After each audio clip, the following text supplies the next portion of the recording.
Hello, and welcome to the Knowing Show. I am your host, Christene Marie. What a privilege it is to be with you all today.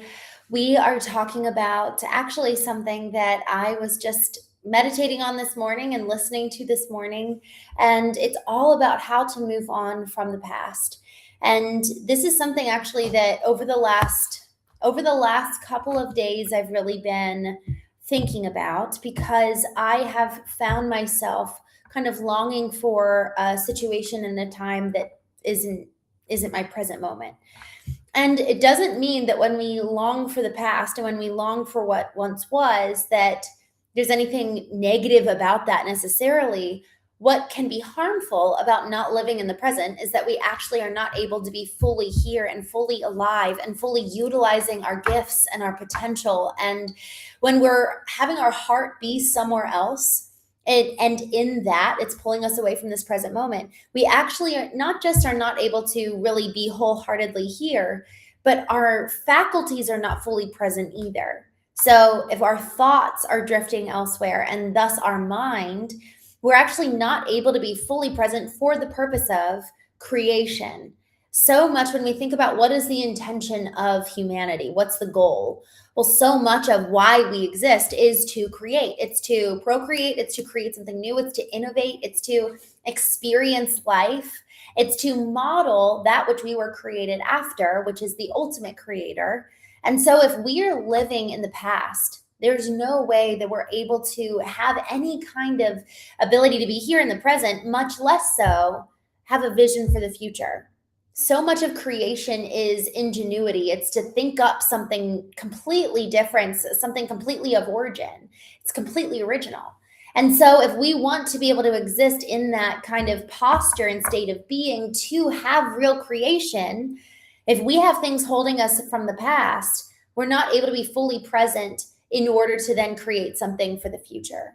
So that's the importance of why we're talking about what we're talking about today. And yesterday, I was listening to this kind of motivational talk. I like to turn these on while I'm in the shower after working out, and I was listening to one, and he said, "Don't forget the time when you wanted more.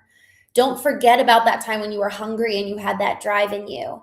And I realized yesterday, over the last probably month and a half, I've actually been traveling quite a bit, but over the last month and a half, I have found that I've been getting discouraged and just not really feeling very empowered or impassioned about life. I haven't been feeling excited, and I've kind of lost that sense of zest for life.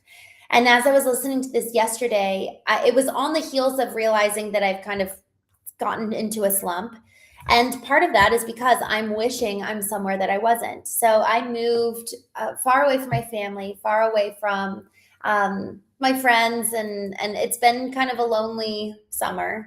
And over the last couple of weeks, particularly, I've just been missing home. I've been missing familiar. I've been missing the comfort of my day to day. I've been missing my own home. I've been missing my family. I love them so much. And in missing them, in wishing for the past, in wishing for something other than what is here right in front of me, I have left, and kind of my mission is here. So if I'm living in the past, I'm actually leaving my mission, and I'm leaving the beauty that is right here in this present moment. And it's kind of like I'm turning my back and I'm looking over my shoulder, and I'm actually ignoring what's right in front of me. And that could be my mission. That could be, if you've got kids, that could be your children. That could be any number of things that's here in this present moment, even something good and beautiful. So anytime we're actually it's like turning our chin and looking in the past, and we're wishing for something that is no longer here. And here's the other thing. When we think about why might we be caught up in the past, sometimes it's because we missed something really good. Sometimes it's because our identity is back there, who I was in the past, who sometimes, to be honest with you, I was a wife for 8.5 years, the majority of my 20s and the majority of my adult life. I was a wife. I got married at 20 years old. And that was so much of my identity. Well, so when my husband leaves, it's like, well, then who am I? What's my identity now? And it's easier to look back and remember who I once was and remember that life, and to even be wistful for something regardless of how healthy it was, regardless of how wise or safe or good it was, it gave me a sense of purpose. So I'm looking to the past to bring me my identity and remind me of an identity that I once had because it was comfortable, it was known, it was safe. Frankly, I think I was a really good wife. My former husband said as much. So that back there holds something that's really comfortable for me. It holds a part of my identity. So we can look to the past and live in the past because it's really meaningful and sweet and we miss it. We can look to the past and kind of live there because it holds our identity. We can also look in the past because we actually have like a part of us back there, and it's grief. When that person died, or when that marriage died, or whatever death occurred, even a job, we feel that sense of loss because not just our identity, that was my identity as a wife, but who that person was to me. So with them, part of me died. And so I will forever be in the past back there. Another reason why we can live in the past, frankly, is because we actually are tethered to the past because of unforgiveness, where we have yet to move forward. And the only way we can actually move forward from the pain of what we've experienced is by and through forgiveness. Just like how the only way to move through and past that grief that we have over that loss is through healing. Like healing is the pathway from the past to the future. And forgiveness is the pathway from the past to the present and the future. So for us to be able to be unstuck, for us to kind of like move forward and look to the present moment, much more so to the future, any one of these things can be hanging us up. And here's the thing that's interesting is that sometimes what's in the past might be a whole mixture of these things. We have grief over what was lost. We miss the person that we were. We miss the person we were with. And so it could be a combination of healing and forgiveness that are just kind of these parallel tracks to leave the past and move into the present. So I was thinking about this yesterday around how I haven't been living in the present and how I've kind of lost that sense of purpose and connection to my mission. And then I go to church today and they're talking all about this topic, about living in the past. And what he talked about today that was just so meaningful to me was so often when we're refusing to live and move into the future, it's because we actually are living in fear. We're listening to the wrong people. So the people that we're listening to and tuning into, maybe they are hung up on the past too. Maybe they're actually really negative about their life right here in the present moment. So the present is actually filled with a lot of complaining or maybe bitterness or resentment about why I ended up here. So I'm bitter and resentment around here in this present moment. The past looks really sweet to me, but y'all, how many of us, if we actually were to travel back to the past, how many times would the past actually hold the type of endearment and the kind of rose-colored lenses that we're looking at that moment through? How often was the past actually really that good? But for whatever reason, because we're not able to be content and experience joy here in this present moment, we're looking at the past through a lens that actually is not even true. So today he said, we got to stop whining about the past. But at first blush, I thought he said, we got to stop lying about the past. And so he didn't say that, but that actually really, really resonated with me. How much of the past that we miss is actually true versus we have actually recreated it as something other than it was because it holds a sense of nostalgia. So often nostalgia can actually be the thing that convolutes that we actually can't even see clearly. So all of a sudden the past is better than the present moment. So as I was listening to this today, it just really, really like, have you guys ever experienced, I think the word is conviction, where it's just like you feel it pressing in you and you resonate with what's being said? That happened to me today so many times because I know I have not been living in the present moment. I've also lost sight of the future because we cannot have our eyes in both directions. We can't be looking in the past and be looking in the future. We kind of have to choose. So for so long as I am looking over my shoulder, the present and the future gets cloudy. So when we lack clarity, it's probably because we're actually not having our eyes fixed in the right direction. Another thing that he talked about was Our tongue. What's actually coming out of our mouth? Are we speaking life into the present moment? Are we speaking hope into the future? Or are we complaining and bitter about the present, resentment even, and actually kind of praising the past? That's actually not true. So how much of what we're speaking out over and about our lives is true versus are we actually kind of living in this place of nostalgia? Do we have a misplaced identity? I had this reminder today as he was talking that in order for us to move from the past and move on from a relationship or move on from a season of life, in order for it to feel less painful, that loss, usually we can try to make it worse than it was. So that's a completely opposite approach. We can look back at the past with nostalgia, or we can actually look at the past and damn it for what it was, rather than recognizing, that was actually really good and really sweet. And it takes courage to step into the unknown of tomorrow, of a new season, of a new state, of a new country, of a new job, of a new relationship. That does not mean that what just happened is bad or to be despised or to be damned by any means. It means that that's simply the close of the chapter. And do I have courage to turn the page? So if we want to be free from the past, sometimes it actually means putting it to rest for just what a blessing and how good that season was. Sometimes it means putting it to rest for, I'm going to forgive you. I'm going to forgive myself. I'm going to forgive what once was. Sometimes it means I'm actually going to grieve fully the loss of what that person or that relationship was, and know that, let's say it's a parent or a sibling or a partner that passed away. I actually can still carry on and actually honor their legacy through the intentional choice of living wholeheartedly. I'm carrying them with me rather than be rather than be stuck in the past. So am I going to be stuck in the past to honor their memory, or am I going to bring them forward along with me so that the legacy I create, they're actually part of a legacy and they're part of new life rather than just being stuck in a grave? Now they're actually living in the future onward because they're continuing to shape us and change us by who they were. So we're actually carrying on and helping them live on versus us dying along with them.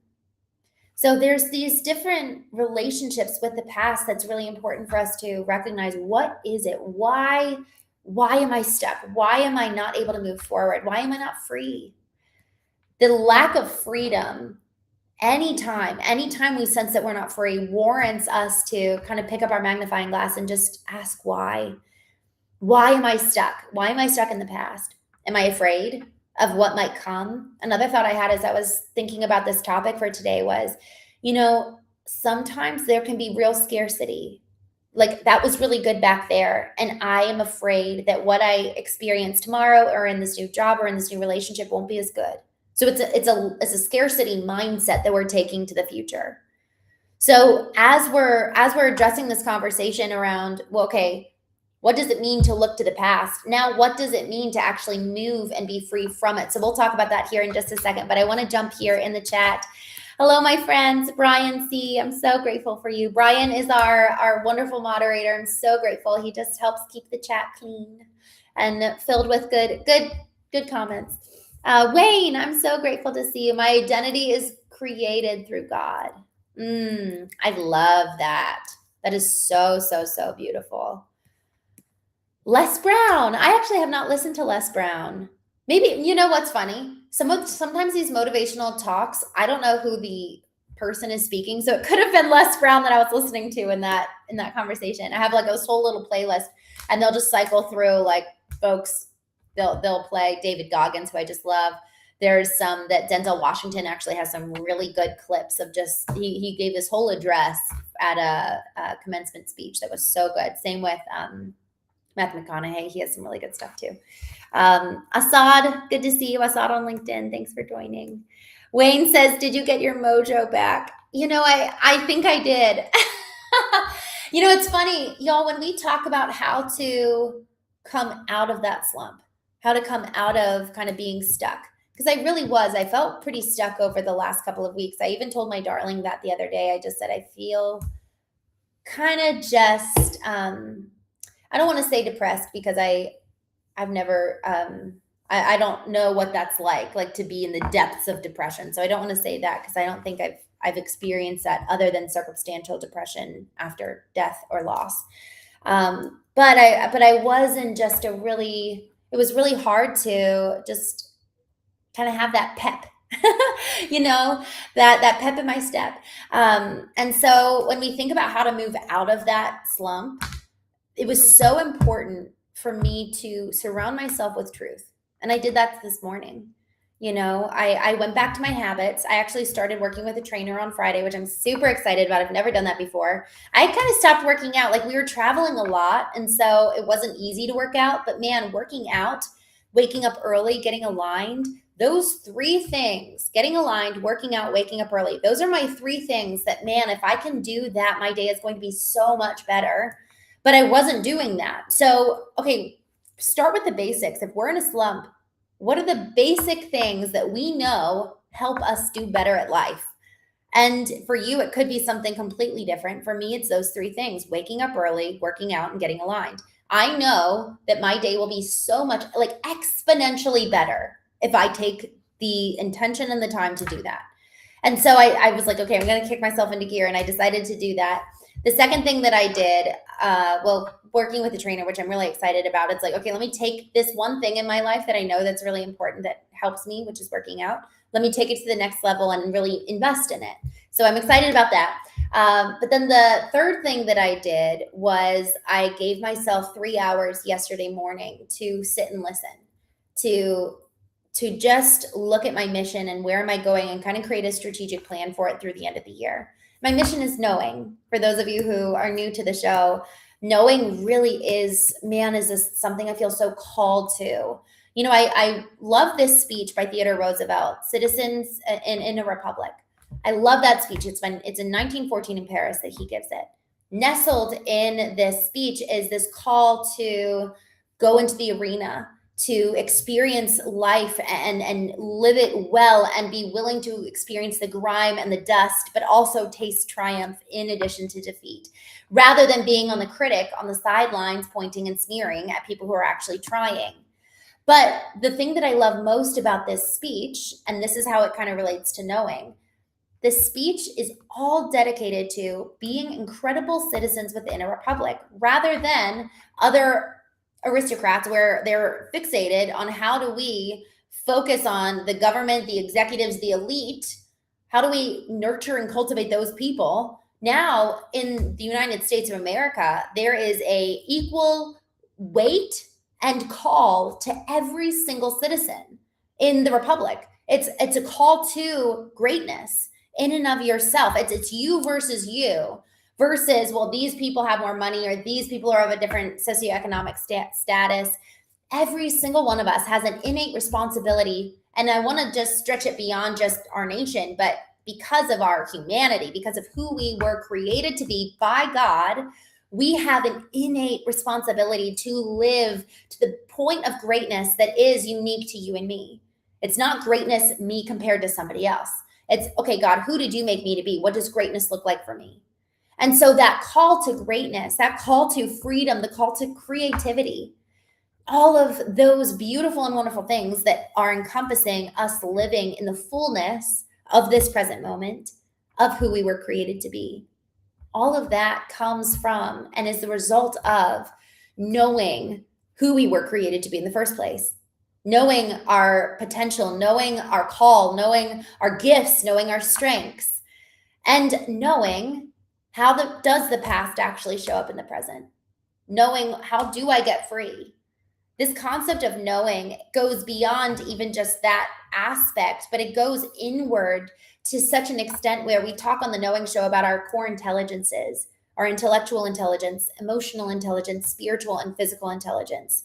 How do we activate, like turn each one of those online? Like when you go into a room and you turn on the light switch, are each one of these intelligences on and activated and alive in my life? I like to think of it as a boardroom. Each intelligence comes into the boardroom and they act as a board of directors. And they offer data, they offer wisdom, and they help us to be able to live according to that fullness and that greatness and that that it's like when you've got a cup of water. I want to be operating at full capacity at all times, ideally with excess and overflow, because man, that overflow, then I just get to love on people really, really, really well. So, for those reasons, this message that Theodore Roosevelt talks about, this call to greatness and being brave and having courage to go into the arena, resonates so much with me because it is for this purpose. Every single person is called to know. It's not just for the elite. It's not just for those who have money. It's not just for those who can afford it or those who are willing to do the work. I think that this is a call and a challenge to every person, regardless if you're awake or not. At some point, my hope is that we each wake up. And often, kind of this season of grief or a season of loss is the thing that wakes us up. But I'm hopeful and prayerful that my mission, which is knowing, can actually help self-induce awakening. I listened to Joe Rogan and he and all these guys who talk about physical fitness and having a great mentality. They talk about self-inducing kind of your own arena. So how do we do that? And so what we're talking about in terms of how do we get out of this slump, do the things that work for you. Invest in one of those core areas with accountability.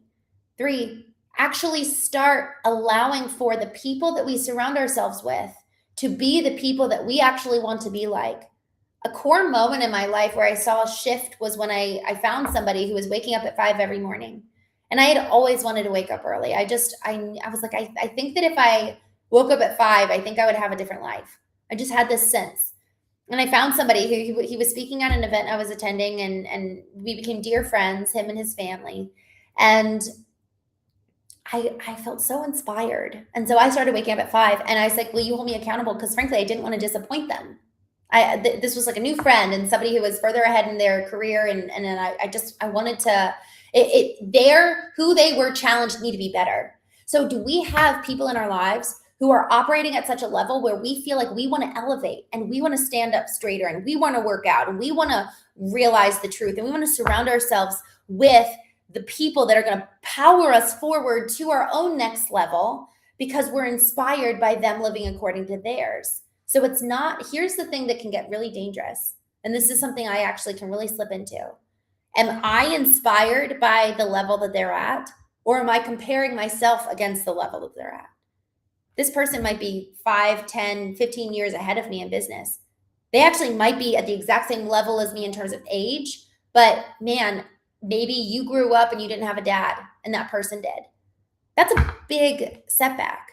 That's huge. The fact you are where you are today is incredible. And you should be so proud of yourself. So the people that we surround ourselves with, it's important that we bear in mind it is never for the sake of comparison. It is for the sake of truth. Do they actually speak the truth? It is for the sake of inspiration and kind of causing us to have that internal drive sparked again. And also for the sake, honestly, of that kind of inbuilt accountability. Simply by the way they live, I am held accountable. So y'all, if we don't have people in our lives that are like that for us, even if you just have one person, the ideal is that for every category in life, we've got fitness, we've got kind of health and wellness. I put those as different because the way we eat, the way we drink, the way that we experience food and nutrition and medicine and supplements and alcohol and all of that, that's a different category than just working out. And then we've got finances, got business and your career, your profession, relationships, spirituality. The goal is that we have one person in each category that is a step above us, that's a level above us, man, who's just killing it. Parenting, if you've got kids. If we don't have people in our lives who can emulate those different areas, then we're going to default to the models that have been set before us. And those models could be pretty crappy if we're not putting new ones in place with intention. And those new ones, they could be from a book, they could be a historical figure. I'm really inspired the more I learn about Theodore Roosevelt. I love that man.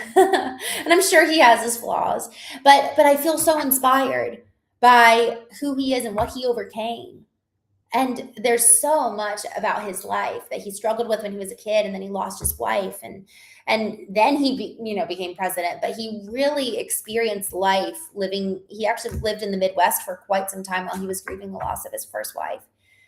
And then he came into politics and really was able to be a president of the people because he knew what it was like to walk in their shoes. So do we have people, whether they're historical, whether they're real time here in this present moment, do we have an aspiration set before us that calls us forth and calls us higher? I wrote this down today and I said, what is my own standard for myself in every level? Why would I settle for anything less? But the reality is that when we start settling for less, it's usually because we don't have clarity around what more looks like. And so we're just kind of subconsciously being okay with something less than what God's best is for us. So there is something surrounding ourselves. So we were talking about, how do we get out of the slump? And one of the additional ways to get out of the slump is what is more true, like the capital T truth. I might be feeling this way right now, but that is a little T truth. That's not, my experience is not the truth. How I feel is important. It actually has data. The more we ignore our feelings, the more in danger we are of them subconsciously guiding us. So if I am aware and in tune and paying attention to, yes, how I feel, but even more carefully and closely keeping my eyes, it's like keeping my eyes fixed on the prize. Like, has anybody ever ran a race? I've only run once in my life, and it was so hard. And it's keeping your eyes up and open and looking ahead and keeping your eyes towards the finish line. Because man, that is going to keep us going when the going gets tough, when our body gets sore and we hear just like all the feelings inside of us saying, you can't keep going. Did you guys know that our mind shuts down when we're only at 40% capacity? It goes into fight, flight, freeze, or fawn. It goes into survival. Like our lizard brain kicks in at only 40%. That's why David Goggins, this guy he did no training and ran 100 miles because he learned the power of conquering the mind. So the more we're able to keep those capital T truths in view, now I know that itself is going to call me higher. So who are the people that are calling me higher by the way that they're living? What is the standard I'm setting for myself that's calling me higher? And then what is the capital T truth of what does God say that's going to call me higher? Guys, there's even, I just was reminded this morning, he just said it briefly, the preacher today. He said, he just mentioned this verse. There's a biblical story of this guy. He has 12 brothers or I guess 11 brothers. He's one of 12. And man, do they just hate him. Most of them, 10 of them are older, one younger. And they really, really, really don't like him. And they decide that they're going to kill him. So they beat him up, throw him in a pit. But one of the brothers feels guilty. And so he sees this like caravan of people passing by. And he's like, you know what, let's just sell him rather than kill him so we can make some money on the back end. So everyone agrees, they sell him. He gets sent to Egypt as a slave, and he gets actually put up in a pretty nice place. He actually gets to be slave to the second in command of all of Egypt, which is a pretty good deal. So he's getting well taken care of, but he's still a slave. But he's a good-looking guy, and the wife of the second in command tries to have an affair with him, and he says no. But she then tears off a piece of his shirt and then tells everybody that he tried to rape her. So now he gets thrown in jail. So this kid who maybe was, yes, kind of arrogant, his brothers hated him, threw him in a pit, sold him. Now he's accused for rape. That just being arrogant doesn't deserve that treatment. So he's sitting in jail for 7 years. Like, what is going on with life? This is so unfair. And he has every reason to be tethered to the past and live in resentment and live in anger and live in unforgiveness. But so much of the time when we experience the wilderness, when we experience like the valley, the lowest and lowest of places, that is the time when, man, if we're willing to open ourselves up and let go of the past, now we actually are willing and able. It's like we've got this opening and capacity, because we've gotten rid of the unforgiveness. Now we have a capacity to receive something new. And in the lowest points of our lives is the closest God is with us. It's like we have this, it's not like he's farther away at other times, but it's visceral. It's like all of a sudden, it's like if you haven't had sugar for a month and then you taste sugar, it doesn't taste any different than it did before, but your senses are activated, and your taste buds, they taste it with a more acute awareness of the sweetness. Well, similar, when we finally have everything else stripped away, suddenly it's like we are acutely listening and acutely able to hear and sense the presence that was always there before. Maybe even feel the love of God. And that happened to this man in prison, where suddenly he actually starts getting more and more dreams and visions. And these dreams and visions have stories to tell. And it turns out that he actually is able to tell a story, or give a revelation of one of Pharaoh's dreams at the time. And then he gets out of jail, and then he becomes second in command of all of Egypt. And he's able to save them from this terrible famine. Comes full circle. His brothers come to Egypt to get food. And then he has this moment where he's able to look at his brothers with forgiveness. And what he tells them is just the most potent thing. So much of the very thing that tethers us to the past, the anger, the bitterness, the resentment, the unforgiveness, this man is able to say, what you intended, you human beings intended for evil, God intended for good. And this is the difference of how in the world do we move on? How in the world do we move on from loss, from the past, from grief, from pain, from maybe even our identity being wrapped up in something that was really beautiful and good? I'm so grateful for the years I got to be a wife.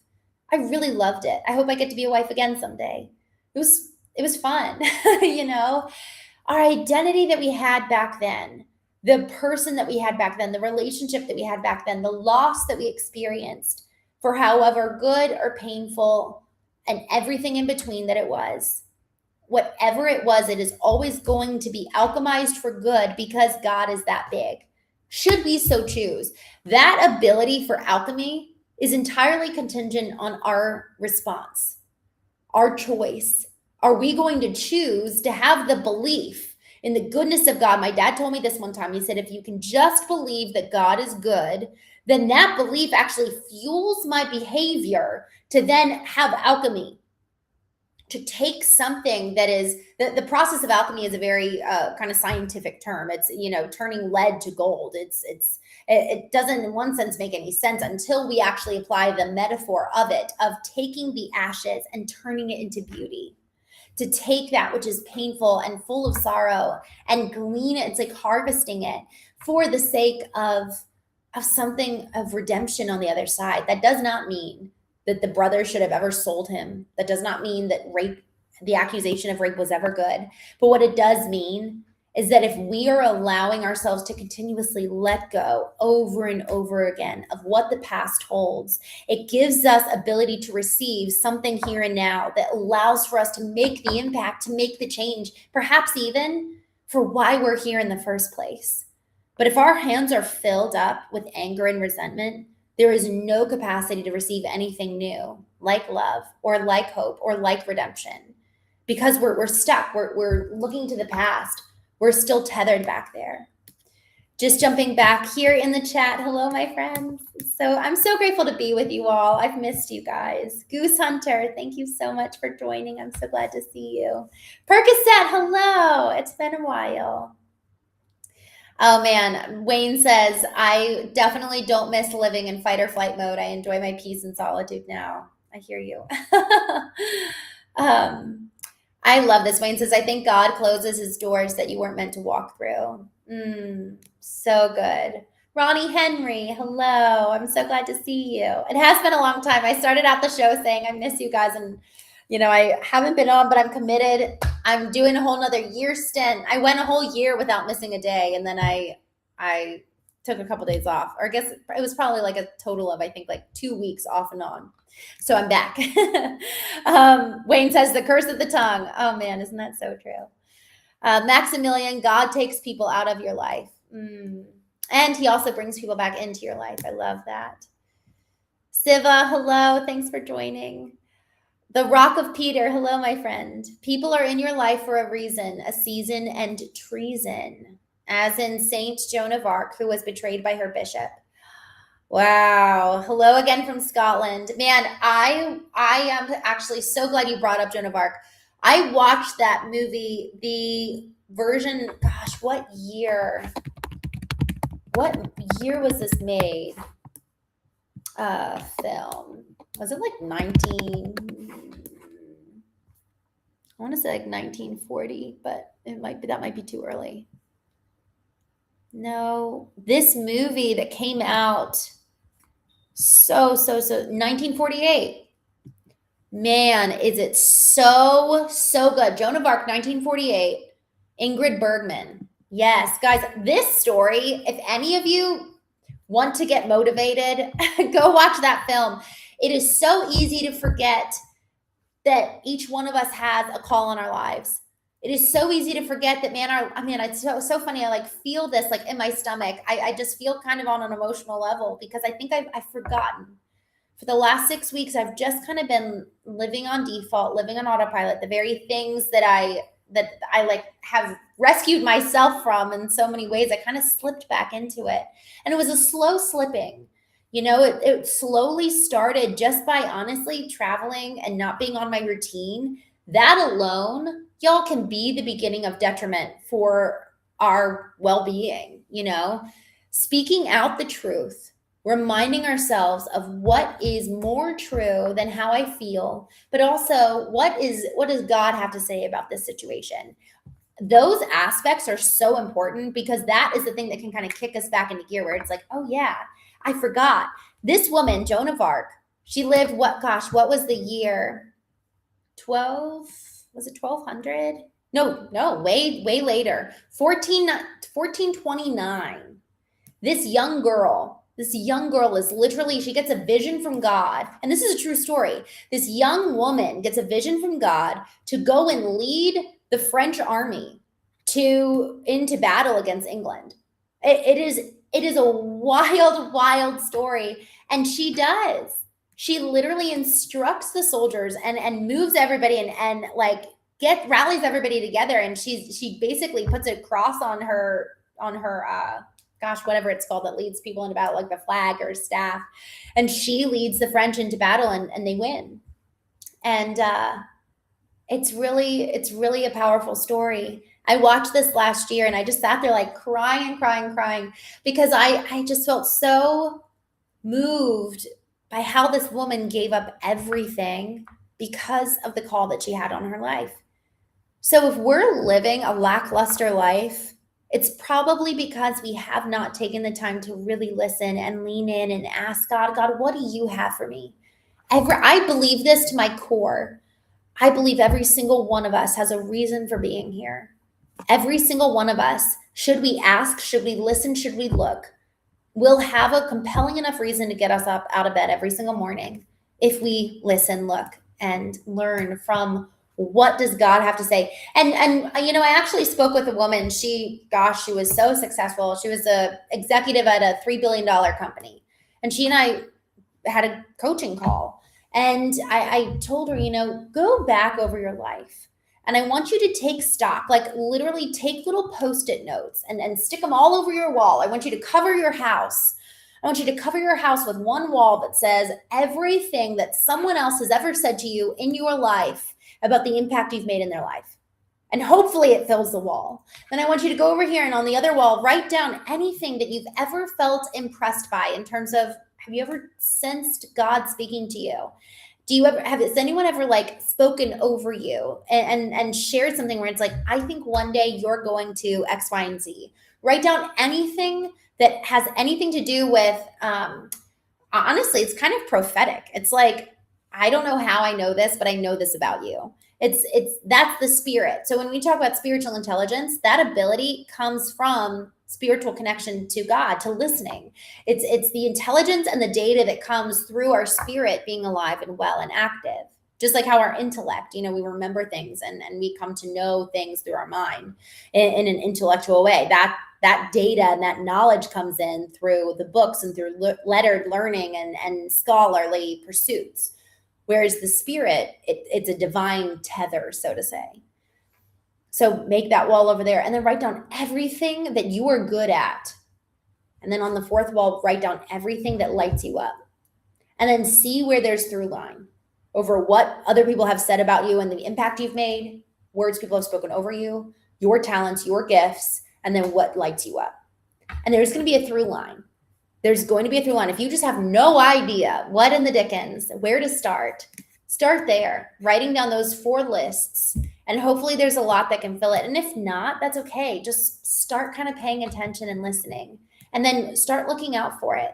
What does light you up? If you're not sure how to live kind of into the future and well, what is that call in my life? Just scrolling down. The Rocket of Peter says, when asked, St. Jones said, I fear one thing, treason. Word. Andrew of an A, hello. I am officially going to London this September. Are there any folks here from London or around the London area that would want to do a knowing workshop in person if I did one? Go ahead and put it here in the chat because I'm actually very serious. If you guys are up for it, I will totally host a knowing event. Scrolling down.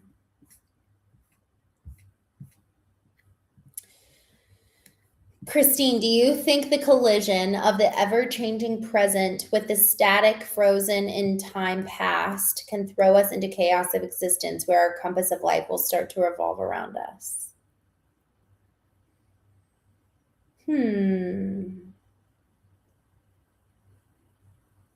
What a beautifully phrased question. Yeah, I really do. I think that, well, to be honest with you, the static frozen past. Here's the thing about the past. It's, in one sense, it's very much alive. And its impact changes and our perspective on it changes. And the truth of our experience, the, little t truth, not capital T truth, but little t truth of our experience changes as we get perspective, as we get older, as we actually realize, that thing actually really shaped me. And now I'm kind of grateful that it happened. So, and in fact, I actually think it could be anything but static. It perhaps could very well be the most fluid of things because it continuously ebbs and flows with its benefits and how it shapes us today. So I do think that it can throw us into chaos, though. I think that that's actually something that can be most damaging is if we're unaware of the impact and influence of the past. That's probably where it becomes most dangerous and most terrifying is when we just don't realize how much of a weight that it really does, how much of an impact that it really does play. Scrolling down. Don't mentally dwell on the past if it's not good or if it's a bad reminder. Lucky Leon. Hello, Lucky Leon. I'm so glad you brought that up. One of the things, y'all, that I think we underestimate is the impact of simply choosing to be negative or positive. It doesn't sound like that big of a deal. And yet I think it has way more impact on us than we ever could realize. What is the quality of my words? What am I choosing to speak out over me, about others, about this career, about my family? Am I speaking out words that are life-giving or life-depleting? There is no thought nor word that is neutral. It either brings life or it detracts life. So how much of my thoughts and my words are actually proactively with intention? That alone, stop there. How many of our thoughts and words are actually intentional?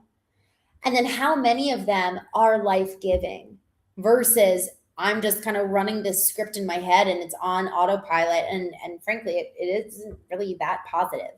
It's actually pretty negative. I catch myself on a pretty regular basis just being like, nope, not going to think that, and come back into alignment. Again, with kind of this visual of what alignment is, it's bringing my mind, my behavior, my actions, my beliefs, my words, every part of me into alignment under the hierarchy of who do I want to be? And then beneath, or I guess over that, is, well, who did God create me to be? Who does God say that I am? Because God's standard will always be higher and better than my own. I actually could very well end up shooting and aiming lower than my own potential, because if I'm not seeing through God's eyes, man, it's going to be so much bigger and so much better. But it will also require more of me, most likely.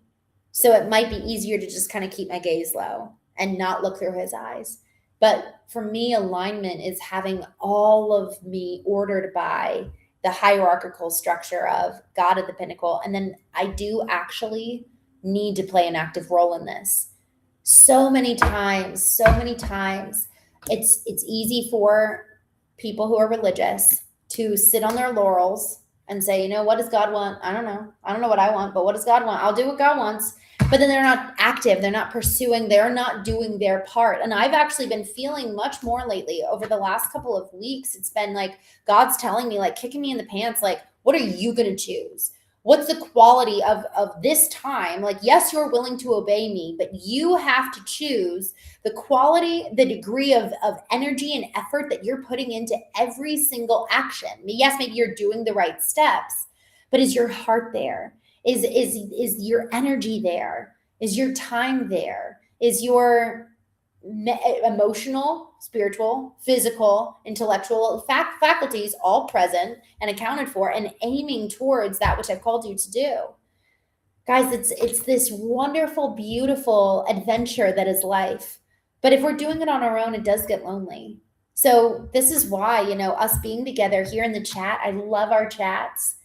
Us being together in the Knowing community, I launched it a couple weeks ago, and I need to kind of re-engage it, and we're going to be doing more of that in the next couple weeks. But it's so important that as we do this life, and we're willing, like, okay, I'm willing, I'm going to raise my hand and say, all right, I'm going to live with courage, that we have backup. You know, do we have people in our lives that we can go to and say, I need some extra support right now? I need prayer. I need encouragement. You know, remind me of what's true. I'm actually really struggling. Can we talk about this? This is why people have therapists. I do love a good therapist. And I think we actually have put way more weight on therapists than maybe we should. What if we just had better quality of friends? What if we knew how to have hard conversations as a family rather than having to outsource support and outsource trust? What if we learned how to have those conversations in our nucleus? And I think it starts with you and I being able to have that conversation with ourselves. Just jumping here in the chat.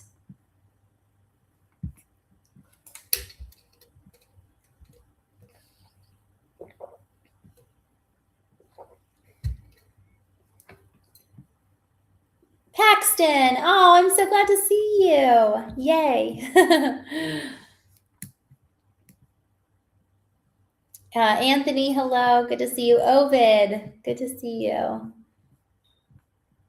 1412. She was born in 1412. Joan of Arc, I think. Wow. Voices of the Orchard, hello. Good to see you. Goose Hunter, do you think forgiveness as the Creator's gift of humility in life should be a sieve through which the past is bad and good memories are sifted like the wheat from the chaff? Oh, that's so, again, beautifully put, Goose Hunter.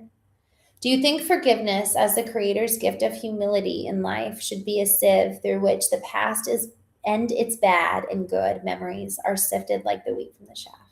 I love that. Basically, I mean, what you're saying is that forgiveness can kind of serve as, like, a sieve is, kind of think of it as like a colander, like something that you would hold and you would pour rice into, and then you would rinse the rice underneath the water. And it has such tiny, tiny, tiny little holes. So the rice that can't get through, the couscous can't get through, like these tiny, tiny little seedlings almost, they can't get through, but the water can. And that's kind of what forgiveness is that it can have the ability to have us remember things and pull forth and like maintain that which is good.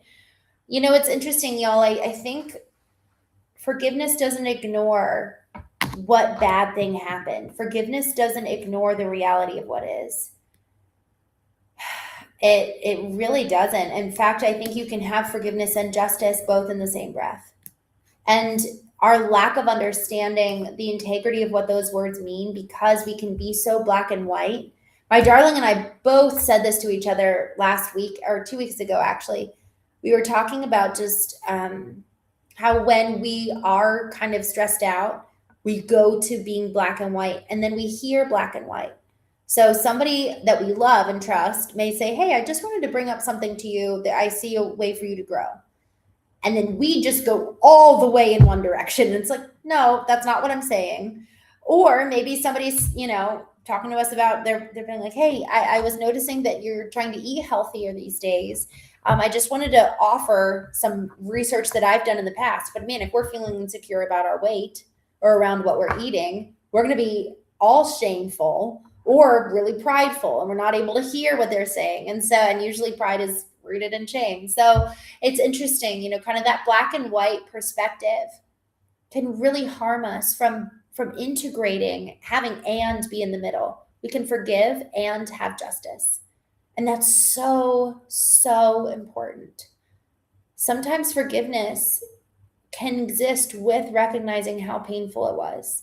We don't have to choose.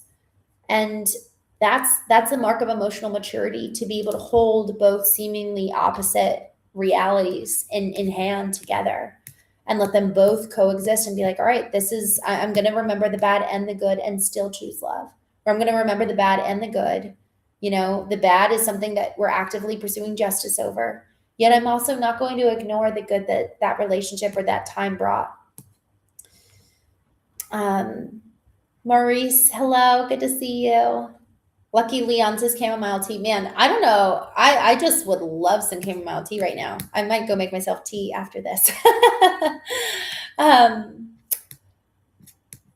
Voices of the Orchard, hello. Always going into alignment has not fully worked for me. I found that there are times when I need to dive deep into the subconscious and allow it to fully express itself.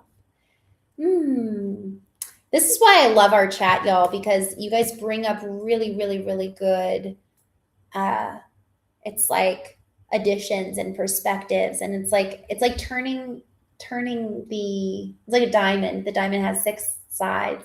It's like turning the diamond a little bit to just see a completely new way of looking at something. And I love this, alignment, as we're talking about it, isn't a forced, and I'm glad you brought this up, because my gosh, sometimes I actually can be black and white with alignment. It's like, oh, come back into alignment. And it's like, well, why did I get out of it in the first place? And do I actually need to your point, sit in this moment? And is there something for me to learn from this? So it's not a beating ourselves over the head of get out of the past, get out of the pain or whatever, but to really kind of give space and time for us to really sit with it. So I love that. I love this. Wayne says, I've become my own therapist. I love it. But please do pray for me. Please keep me in your prayers. Y'all, I do pray for you. I actually want to do more of that with the Knowing community that we're starting up. I really want a dedicated space where we can have prayer requests. And it's for regardless of what you believe.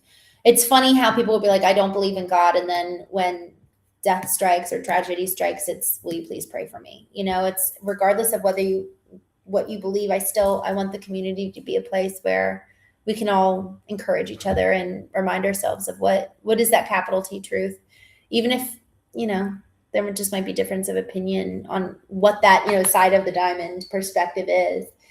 Y'all, thank you so much for your time today. This was I loved our conversation. I loved being with you and being together. I will be back on tomorrow. I'm going to be getting back on the morning schedule of 9 a.m. Eastern, 6 a.m. Pacific. I may end up switching that time, but for now, we'll go ahead and aim for that. So I will see you tomorrow morning, 9 a.m., 6 a.m. sharp. And I'm looking forward to being together. If anybody wants to kind of jump on this train with me, I'm starting my early mornings again. So I'm going to be waking up at 4 a.m.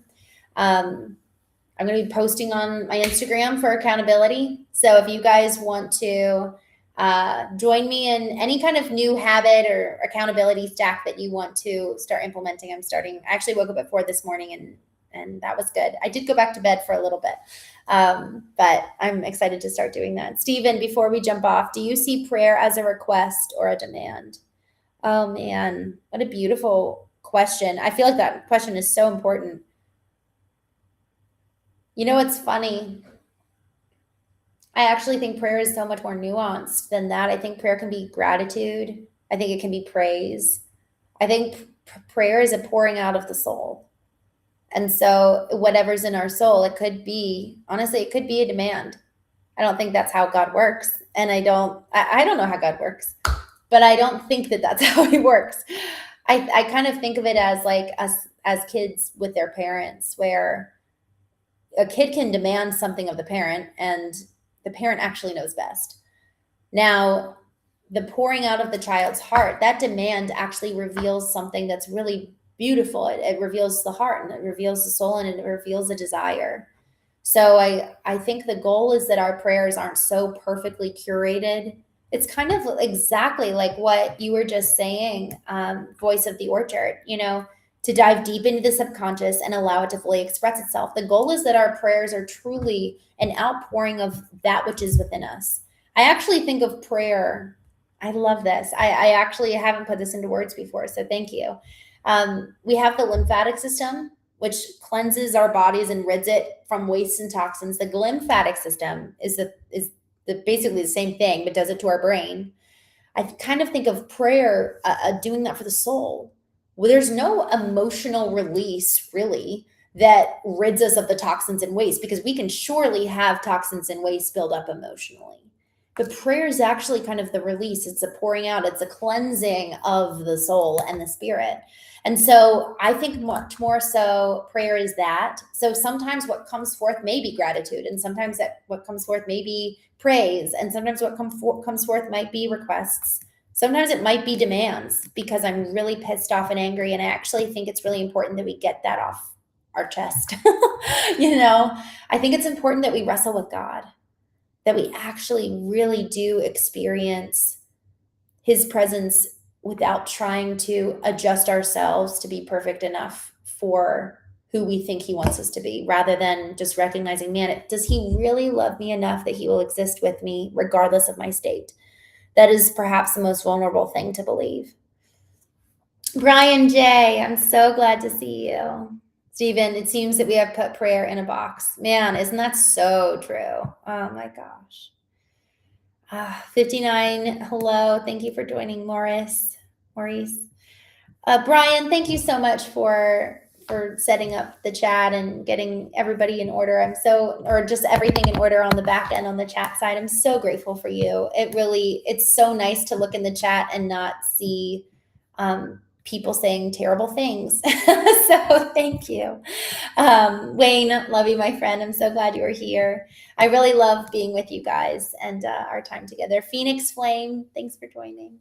Guys, have a wonderful day. I'll see you tomorrow morning, bright and early, 9 a.m. Eastern, 6 a.m. Pacific. I'll see you then.